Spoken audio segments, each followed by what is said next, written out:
Hey good people, it's Mrs. Car Doctor back with another flipped. Today's project is a 2009 Chevrolet Malibu. Got it from their auction as a stationary non-runner. It's got about 146,000 miles on it. I bought it because right off the bat the body looked good to me. It's got a little rust spot right there, but I'm not too concerned. Got something right here, but it could be buffed out. Like I told you, small stuff like that in this today's car market, car's still gonna sell. All right, so anyway, picked it up and got it here, expecting something major to be wrong with it, but I got it so low, you know, it's whatever, you know what I mean. I went ahead and got it, and I'm so glad I did, because there's nothing wrong with it, good people. Let me go ahead and crank it up for you, let you hear it. I do believe that the key is in here. It is. Look at that. Sounds really good. Like I said, I don't know if you can see the mileage. Let's see. Tire monitor. AC is blowing cold. And I've actually had it a few days, and like y'all know, Alex moves so fast. I already got the emissions for it, and it passed this morning. So, and guess what, I already got a buyer, but some stuff I got to do to it right quick. It is true, the car would not start when we first got it, but it was something simple as a starter. So I don't know why the previous owner got rid of it for a starter. Maybe they went to another shop and the shop said, oh, the motor bad. I don't know, but you know, I got it for under $1,000 with the fees, and I had an extra spare starter laying around. And this is where salvage cars come into play, because here's an engine that's compatible with that car, and it had a starter already on it. So I just took that off, put that on, and now it's running again. And it passed emissions, so it's no pending codes or nothing like that. That's another one of my flips right there. I'll probably do a video on that too. So I don't know if you guys can hear that. That's something going on with the exhaust. So Dominic is going to, oh, there's the man of the hour. Tell us what's going on with the Malibu. Bought it as a no start, diagnosed it. Always eager to diagnose something. Right. When it come off the truck, found out all it needed was a starter. Told him about that, and I told him we had a used starter. I mean, a starter from, well, it was used, but it worked. So what's that sound? The after cat, it's called the secondary cat. It's broken up in the inside. You have to.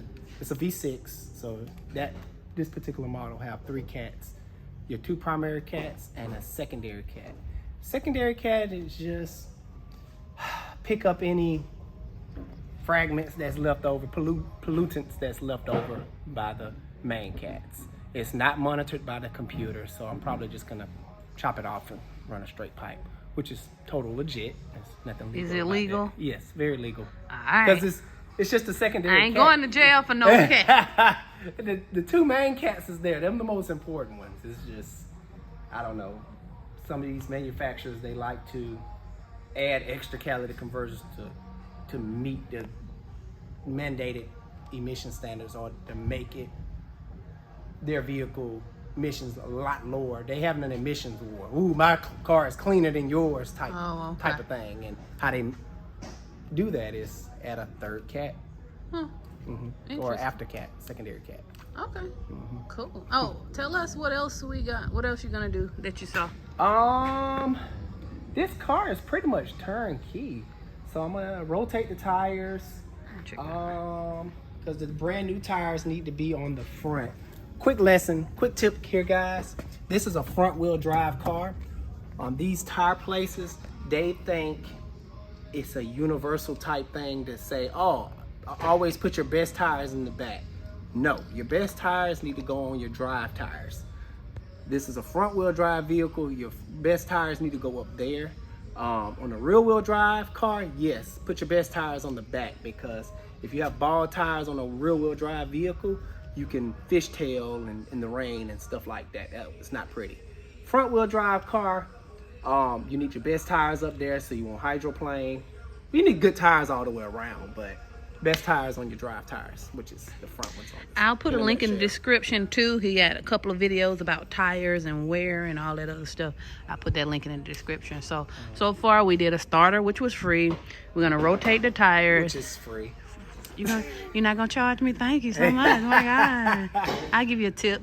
Or change. And then I'm gonna pay $42.95 for an oil change. And what? emissions. Fix the exhaust. The emissions already got. So, boom. How much am I in? $983 plus $42.95. Y'all do the math. Plus, I gotta wash it too.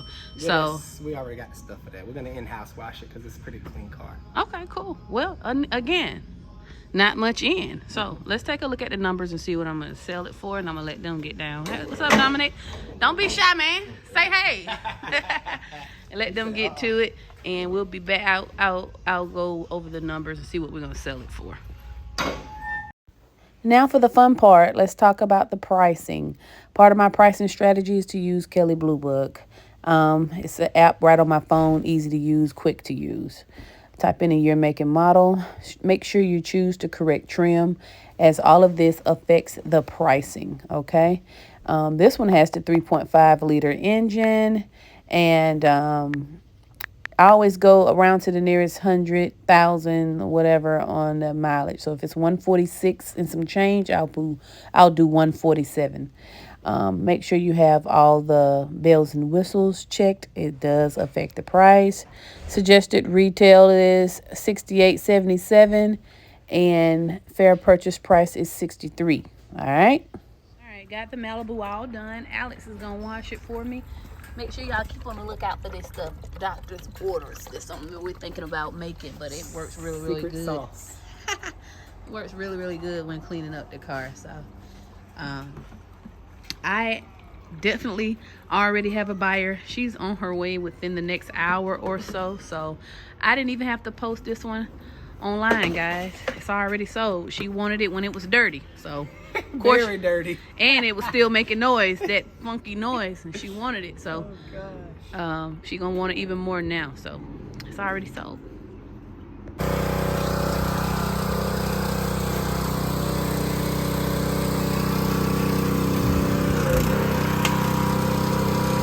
So while Alex is washing the car, I want to talk more about this whole pricing thing, okay?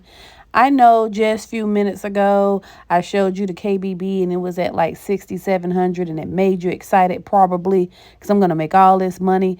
No, the second half of my pricing strategy, I always go and see what the market is willing to pay. And sometimes that's either less or higher than what the KBB is saying. These Malibus are saturated, so you know, I can't sell it for more. I mean, I could, but I like to be competitive. I don't sell it for more than what the market is asking me to sell it for. So here's one listed similar to mine for $4,500.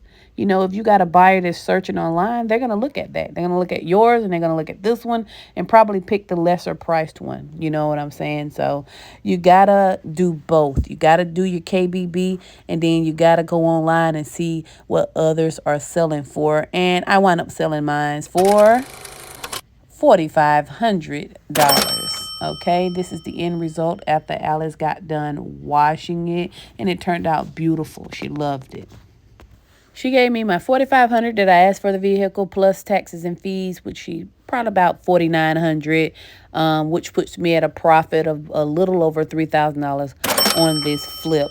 And I didn't have to post it online. You know, I have built such a good reputation selling cars that people refer people to me all the time. And a lot of my flips don't even make it online. So sometimes you'll get flips just like this one. Took under a week for me to get, acquire, fix, and sell this vehicle. I mean, I gotta love it when I have wins like this. It's not too often, but I love it when I do, and another happy customer. That's it for this one, folks. Mrs. Car Doctor out.